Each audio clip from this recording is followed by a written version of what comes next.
The first time I realized my husband was emotionally cheating on me, he was sitting right beside me, laughing at a joke I didn't understand. And the worst part? I was the one who introduced them. Not because I was suspicious, because I loved him, because I thought he was lonely. For months, I kept telling myself I was imagining things, until one night, he used a phrase that didn't belong to him, a tiny phrase, one she always said. And suddenly, I realized I hadn't been losing him all at once. I'd been losing him conversation by conversation, right in front of me. 3 months earlier, Mark had just started a new job, and slowly, he stopped feeling like himself. Not dramatically.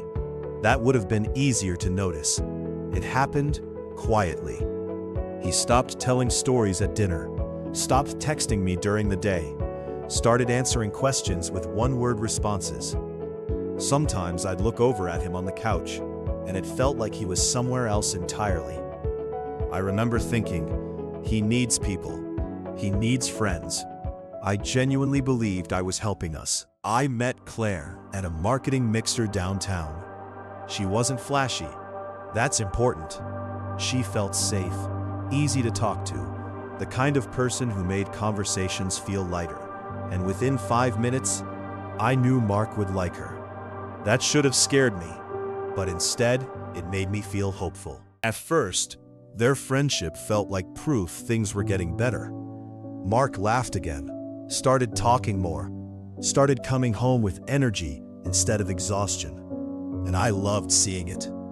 The three of us became a routine: trivia nights, late dinners, group chats. It never looked inappropriate. That's why I ignored the tiny changes. The moment everything changed was painfully small. We were cleaning after dinner. I dropped a fork into the sink, and Mark laughed and said, "That's aggressively optimistic." My stomach dropped instantly, because that wasn't his phrase. It was Claire's. She said it constantly.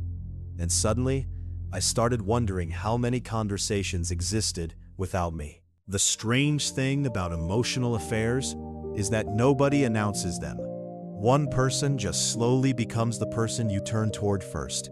First text, first joke, first thought, and eventually, someone else notices they stopped being that person. It happened right in front of me. That's what made me feel crazy. If something inappropriate was happening, wouldn't it look more obvious? Instead, it looked comfortable. I started collecting moments, not proof, moments, because proof means someone crossed a line. Moments just mean something changed. We didn't fight about Claire, not at first. We fought about dishes, schedules, tone. Tiny arguments carrying much bigger things underneath them. The worst realization wasn't that he loved her. I still don't know if he did. The worst realization was that I became emotionally optional. I finally asked him, not angrily, quietly, because sometimes, when you already know the answer, you ask gently. I used to think betrayal looked dramatic. Now I think it looks quiet. Tiny emotional migrations, attention shifting slowly from one person to another. Until one day, you realize you're sitting beside someone you still love, feeling like a guest in your own marriage.